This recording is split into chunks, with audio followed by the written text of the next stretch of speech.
This is Josh Brinson, and this is my Game Engine 2 Milestone 1 demo. To start off, I've got my converter code open here. I'm not going to spend very much time on it because I just did a write-up on the converter code changes and actually included the engine stuff too because it's linked in pretty closely. But it goes into what I did and why I did and how and etc. But just to include it as part of the demo a little bit, this is the part of the code that's loading up the TGA files and getting that into like runtime format and then writing it to a file. I had to build a TGA header structure to get like the width and height so that I could store it in my texture header that I created to go at the top of the file and tell me all this information that I need to know when I load it in my game engine.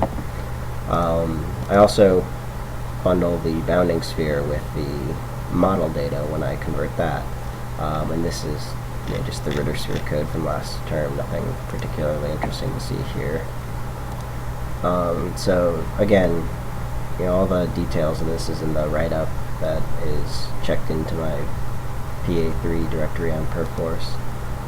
So I'm just going to quickly move over to the engine code now, and I've got, for the demo, purpose of the demo, I've still got two cameras, same as last term. I lengthened the frustum for the main camera because I didn't really need the short one for culling tests anymore, and it was getting a little annoying to have stuff culled because it was just too far away or something. So I made that a reasonable length.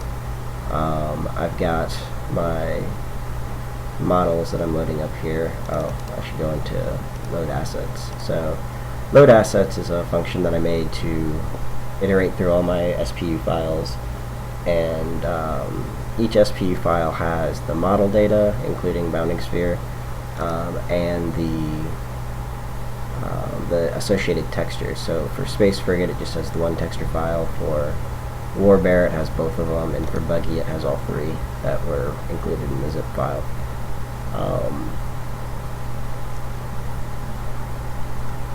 So that's all done in here. I grab it, I actually load in place, and then pass it around to these other little helper functions that kick it to the appropriate manager. And this is gone into detail a little bit more in the write-up as well because it was linked so closely to the converter. But you can see here I'm loading up 3 warbears. The first one here is using stone texture, which you might be thinking that's not a warbear texture, and that's true, it is not. But I'm using it because I'm not actually loading stone texture. I think it's still checked into the project directory, but I'm not picking it up. The game engine doesn't know about it. And so the reason I'm telling it to use that is because I wanted to show that if I say use a texture that I don't have, it will go to my default texture. So that's this guy here. He's also the one that has no rotation, so it'll be obvious that, aside from him being the hot pink checkerboard, you'll know that he's the one who's supposed to be the hot pink checkerboard. The other warbears have the normal warbear texture and the polar bear texture. I've got a couple of buggies, an Astro Boy, and a Space Frigate. So let's go ahead and see that in action. Here we are. Here's the demo. I'll turn my frustum draw on, and you can see my 3 warbears, and here's the non-rotating stone texture warbear who's loading up the default texture, since stone texture doesn't exist. My big warbear over here, my little one over here, they're bounding spheres, and you can see it scaling on the warbear. So I've got all 4 models that I was supposed to have, and the bounding spheres. There's the different shaders. What else am I supposed to demo? Hot swapping textures. So I've got 3, let me turn off bounding spheres, 3 textures on the war buggy, and every time I hit F5, it just toggles everything that has more than one texture. So it just kind of cycles through for now, at least. Culling still works. I guess I can show that. Here's my second camera, and turn on culling mode so that it culls based on the main camera. Oops, wrong one.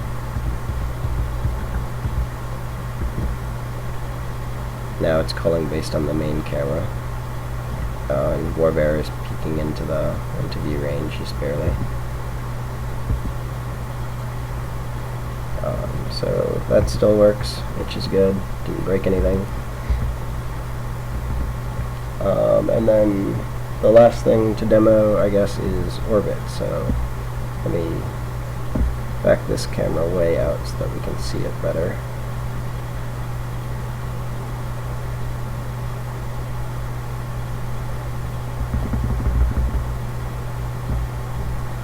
And now I will orbit this camera. See it just swinging around. So rather than tying my lookout point to a particular object, I just sort of keep it static in the same place relative to the camera. So let me get about centered here, and then zoom in. And now when I orbit, I'm orbiting, based on like this point over here or something.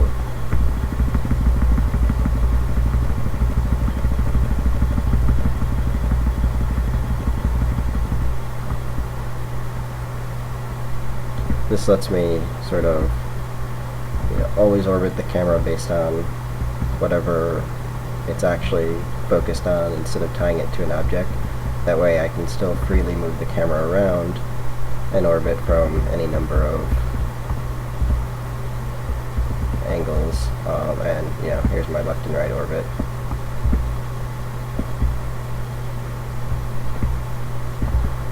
So I think that about does it for my Milestone 1 demo. There's still some things I'd like to do better, and fortunately I finished a little ahead of schedule, just barely. So I'm going to actually try to work on some of that stuff now, and maybe include it before I have to start working on multiplayer and animation stuff. Thank you, and hopefully this is everything I needed to have.